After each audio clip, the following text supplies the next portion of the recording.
Hey, what's up everyone, Morey Croson here, and we have a brand new breakdown for today. It's going to be on Marr Chase and his 4.3840, and I'm really going to be doing a comparison video here just because I think that's really helpful in being able to really focus in on the start and how you can improve your start as well as make some big differences within your arm swing. If you like the information, go ahead and click that thumbs up down below. Subscribe to the channel if you haven't already. And if you have any questions, comments, recommendations, anything like that, go ahead and leave those down in the comments down below. We're going to hop in the video right now.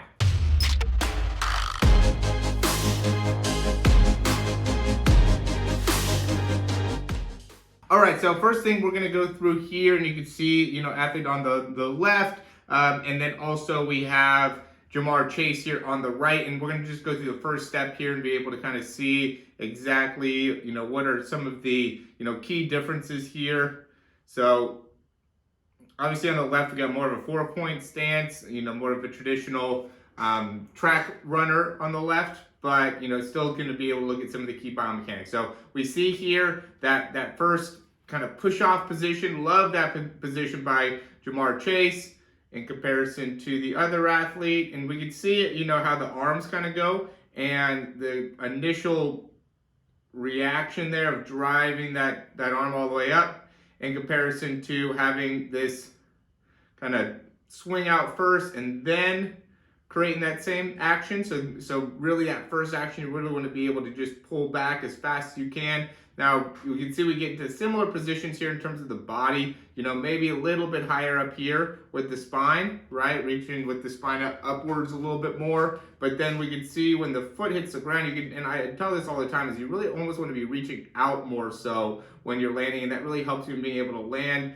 with that more of the ball of the foot, right? So look at the landing here, much more flat on the left compared to Marr Chase. And notice where he gets that foot out in front, drives to make it so that foot can land right underneath the hip. That's a great position for that foot to be landing in, right? And then from here, we really want to be able to see another really good extension within that back leg, and then being able to land with the ball of the foot in a great position, or land with the ball of the foot, keeping that heel in a great position, as high up as possible would be a great position, and also right underneath the hip. So you don't want to be landing with your foot too far out in front. Also don't want to be landing with your foot too flat-footed. And we can see some of the key differences here. And on the left is really actually not a bad start, right? So overall, I would say that there are some good biomechanical things that we're seeing here, but I just wanted to point out some of the big critical things that are difference between a 4.38 type 40 in comparison to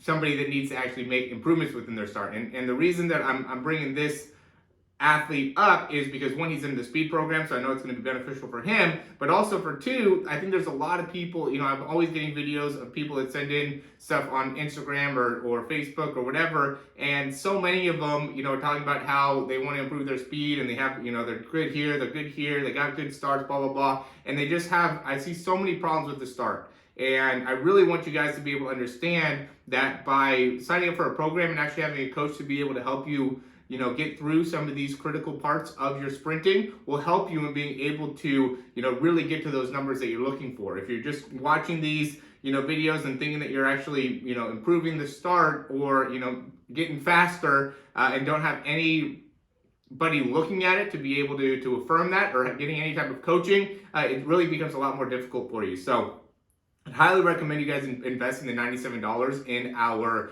speed breakdown. You get for the whole month, we actually give you unlimited breakdowns. You get access to a program. You have a lot of things in there that will really be able to help you out there and being able to improve your speed. So we'll go back into some of the breakdown here. I know we don't have the same angle on both sides, but in this position we can see the difference between being able to kind of stay in that drive phase, right? So here on the left is already very, very upright. We're like 4 or 5 steps in, where Marr Chase is still in that drive phase, right? And we want to be able to maintain a strong drive for a good amount of time here. You can see he's past 10 yards here, which is about 7 steps, 8, 9, 10, 10, 11 is really when he looks up. And once you look up, you still are in that drive phase technically, right? Because now we're going to be able to really open up here. And so he's probably getting into like top end speed right around in the 30-yard mark, I would say, right? Where here on the left, he's already looking up, within 3 steps. So, you're really getting to your top end speed type stuff within your first 5, 7 steps already.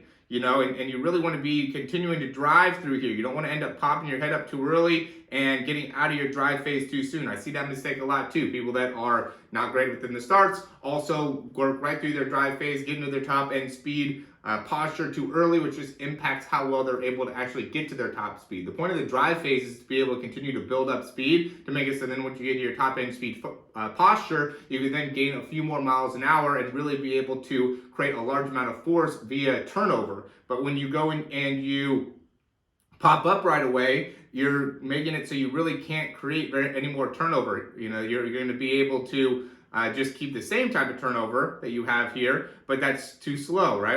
Let's just look at his time spent off the ground, 3.1, 2, touching back down, 0.46, so it's a 0.36 turnover time, right? For somebody that's, about 5'10", right? So that's just really way too long in the air. Where Ja'Marr Chase, let's look at Ja'Marr Chase, turnover time here, 5'9", 9.6. Yeah, so he's at about 0.37, but he's 6'3". So very, very different. About the same turnover time, but 5 inches of difference in terms of height. So it's really a big difference in terms of what you're going to see in your performance when you have that big of, differences in your overall timing. So it's really, really important. I do also want to show an arm difference here, where we can see here athlete on the left getting full extension in the arm and kind of pulling out to the side with the elbows, right? In comparison to Ja'Marr Chase, as he's pulling back, we get a similar early extension with the arm, but then also pulls up with the elbow, right? And I've really been looking a lot more into the arm and how you could really master utilizing the arm in order to help you run faster. And it does look like, there was a part of me that didn't want to, that wanted to coach out creating just that elbow extension there, but it does look like there's a lot of guys that do have elbow extension. The difference is that as they're getting elbow extension, they're also getting shoulder extension and bringing that arm all the way up and behind, right? When you end up going off to the side, that's going to just make it so your hips end up going, and moving side to side like that, and you're going to create a lot of extra motion within the hip range. And so, if you watch yourself from the back and you get too much hip movement, right? So you can see Ja'Marr Chase, he's very stable in the hips because he's, creating extension in the arm, just straight extension in the arm. A little bit of extension in the elbow as well, but really more importantly, the extension in the arm, where, if you end up getting what's called abduction, getting the hands away, as well as extension, now your body's going to get off track more and you're going to end up rotating a lot more side to side with the hips, which is just going to slow down your ability to generate force or limit the ability for you to create force. When you have a lot more extra movement, then your body is just trying to slow down your lateral shift in your hips, which is just going to make it so now when you're trying to create force, which comes in from stability, right? If you're moving a whole bunch during the squat, your hips are moving side to side a whole bunch as you're squatting, you're not going to be able to lift as much weight as somebody who's very, very stable through the hips as they're getting all their force up, or same type of thing with running, obviously. So just some concepts for I think to be able to understand. I do hope that being able to kind of get that comparison gives you a better visualization of exactly what we're going to be able to help you out with within your sprinting mechanics, and also make it so you can get a better understanding of what Ja'Marr Chase is doing really well to really master his ability to run at a really high level. Everybody's talking about he had such a great pro day and is going to be a great prospect in the NFL. I'm hoping that he ends up going to the Panthers. Now they ended up going with Sam Darnold, which I'm sure that's not going to end up happening, but I'd love for it to happen. But as always, guys, thanks for watching. I'd love to hear where you guys think Ja'Marr Chase is going to go and what you think about his 40 pro day, everything like that. Would also love to get some recommendations and let you guys know how some of the differences I've been making in the content, how you like it, and what we could do additionally in order to make it so we can provide more value for you. That's what I'm all about, is being able to help you guys out as the viewer. So as always, guys, thanks for watching. We'll talk to you soon.